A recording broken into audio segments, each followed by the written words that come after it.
Everyone, स्वागत है आप सभी का टीचिंग चैनल RWA पे। I am Priyanshi Jain, your guide and mentor for English literature.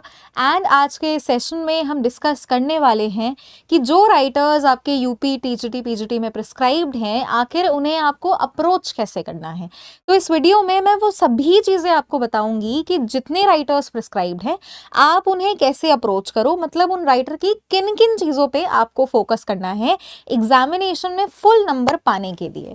तो PYQs को एनालाइज करने के बाद ये कुछ मेन चीजें हैं जिनसे आपके क्वेश्चंस बनते हैं।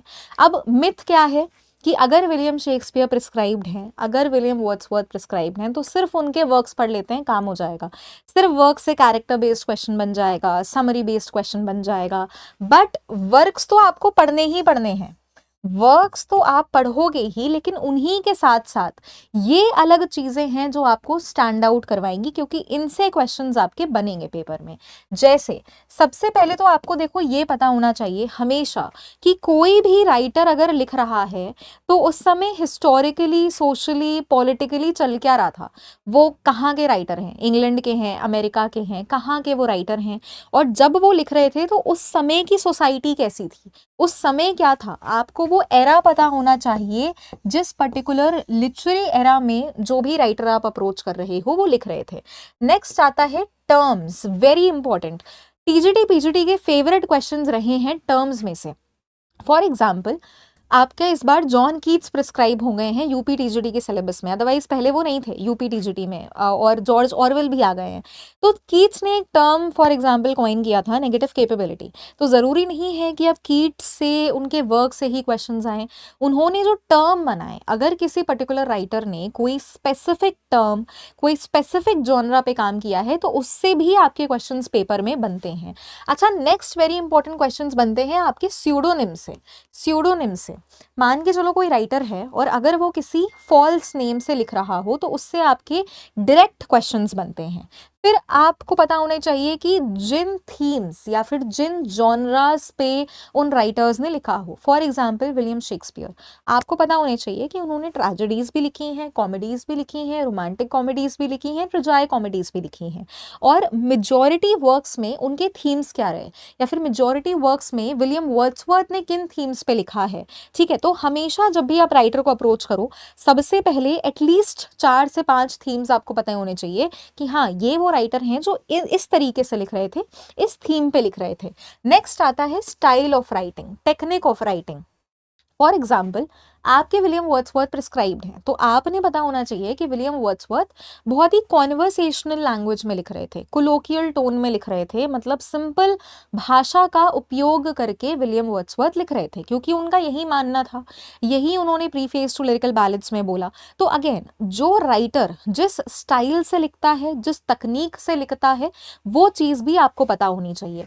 नेक्स्ट आता है हमारे अवार्ड्स एंड रिकॉग्निशंस। अगर किसी पर्टिकुलर राइटर को, जैसे आपका इस सेशन का होमवर्क ये रहेगा कि विलियम वर्ड्सवर्थ पोएट लॉरिएट थे कि नहीं थे, और अगर थे तो वो कौन से साल में पोएट लॉरिएट बने थे। ठीक है, ये आपका आज का सवाल रहेगा होमवर्क का। अब ये आपको पता होने चाहिए, इससे आपके बहुत ही डायरेक्ट क्वेश्चंस बनते हैं। नेक्स्ट आते हैं टाइटल और सब टाइटल। यूपी, टीजीटी, पीजीटी, सभी टीजीटी पीजीटी एग्जाम्स के फेवरेट क्वेश्चंस रहे हैं। अगर कोई पर्टिकुलर वर्क है, कोई पर्टिकुलर ड्रामा है, तो उसका फुल टाइटल क्या है या फिर उसका सब टाइटल क्या है, इससे आपके क्वेश्चंस बने हैं पास्ट में। उसी के साथ साथ आपको जॉनरा हमेशा पता होना चाहिए कि अगर कोई वर्क है तो वो ट्रेजेडी है, वो कॉमेडी है, वो रोमांटिक कॉमेडी है। ठीक है, ये बातें भी आपको पता होनी चाहिए। नेक्स्ट आते हैं हमारे क्रिटिक्स पे। अब देखो, आपको बहुत डेप्थ में नहीं जाना। ऐसा नहीं है कि अगर विलियम शेक्सपियर हैं तो सबने क्या बोला विलियम शेक्सपियर के बारे में आपको पता होना चाहिए, ऐसा नहीं है। बट एटलीस्ट जो बहुत ही फेमस राइटर्स, जो बहुत ही फेमस क्रिटिक्स रहे हैं, उनके बारे में आपको हल्की सी नॉलेज होनी चाहिए कि अगर पेपर में ऐसा क्वेश्चन आ जाए तो आप उसको सॉल्व कर पाओ। फॉर एग्जाम्पल, विलियम शेक्सपियर के पे एक क्रिटिकल एसे लिखा गया था, preface to Shakespeare by Samuel Johnson. तो उस बारे में उन्होंने क्या कहा, विलियम शेक्सपियर के बारे में क्या कहा था, एक शॉर्ट में, एक बहुत ही सिंपल ब्रीफ तरीके से वो बातें आपको पता होनी चाहिए। अब ये चीज़ें जब आप कवर कर लोगे तब आपके एक लेखक कंप्लीट होंगे। अच्छा, अब हम आ जाते हैं वर्क्स पे। देखो, वर्क्स के बारे में बात करें तो सिर्फ कैरेक्टर, समरी, थीम्स, ये सारी चीज़ें आपको पता होनी चाहिए। बिकॉज ऑब्वियसली अब विलियम शेक्सपियर के 154 सॉनेट्स हैं, तो 154 सॉनेट्स तो आप पढ़ोगे नहीं, सिर्फ मेजर इंपॉर्टेंट वाले आप उनको रीड करोगे और उनका जो मेन थीम है वो आपको पता होनी चाहिए। अब जैसे विलियम शेक्सपियर के सॉनेट का स्टाइल क्या था, ठीक है, वो आपको पता होनी चाहिए। तो ऐसे क्वेश्चंस आपके पेपर में बनने की पूरी पूरी संभावना रहती है। अच्छा, हमारे जो सेशंस हैं देखो वो मंडे से स्टार्ट हो जाएंगे। मंडे से हमारे सेशन स्टार्ट हो जाएंगे यूट्यूब पे 5 बजे वो सेशंस आपके रहेंगे, कंप्लीटली फ्री रहेंगे और बहुत सारी ऑलरेडी फ्री स्टडी मटेरियल आपका टेलीग्राम चैनल पे अपलोडेड है। तो ये टेलीग्राम चैनल को आप लोग स्कैन कर लेना। इसको स्कैन करने के बाद बहुत सारे फ्री स्टडी मटेरियल, बहुत सारी free live classes, recorded classes आपको यहाँ पे मिल जाएंगी। अब हमारे जो बैचेस हैं देखो वो ऑलरेडी लाइव हो चुके हैं। अगर आप डिवोटेड मैनर में प्रिपरेशन करना चाहते हो तो फिर आप प्रिपरेशन कैसे करो, क्योंकि यूट्यूब पे कभी एमसीक्यूज होंगे, कभी थ्योरी होगी, कुछ कुछ चीज़ें हम यूट्यूब पे कराएंगे, बट डिटेल मैनर में आपका लिटरेचर कवर नहीं होगा, ना ही लैंग्वेज कवर होगा। तो यूपी टीजीटी के बैचेस लाइव है, पीजीटी के अभी नहीं आए हैं, सार्थक बैच हमारा लाइव है। आप सिंपली एप्लीकेशन को इंस्टॉल कर सकते हो, डाउनलोड कर सकते हो, या फिर रोजगार विद अंकित वेबसाइट पे आ जाना। अब जब आप जाके पहली साइट पे क्लिक करोगे तो कुछ इस टाइप का इंटरफेस ओपन होता है जिसमें आपको पेड क्लासेस पे आना है। अब पेड क्लासेस पे आने के बाद बहुत सारे ऑप्शंस दिखेंगे आपको, बहुत सारे बैचेस हैं। यहाँ पे थोड़ा सा स्क्रॉल करने के बाद आपको टीचिंग बाय रोजगार विद अंकित मिल जाएगा। अब टीचिंग बाय रोजगार विद अंकित पे जब आप क्लिक करते हो तो आपको सभी अपने सार्थक बैचेस दिख जाएंगे, जिसमें आपको इंग्लिश पे आ जाना है।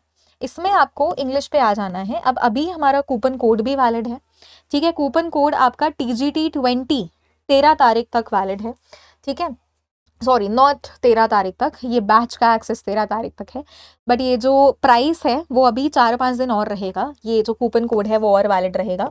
हमारी जो डेमो क्लासेस हैं, जो क्लासेस हैं वो भी 17 तारीख से मंडे से स्टार्ट हो जाएंगी। तो जैसे ही आप TGT20 का कूपन कोड लगाओगे आपको फ्लैट 20% ऑफ पड़ जाएगा एंड 799 में आपको ये बैच मिलेगा, जिसमें literature as well as grammar दोनों ही चीज़ें करवाई जाएंगी, 2 टीचर्स के द्वारा करवाई जाएंगी।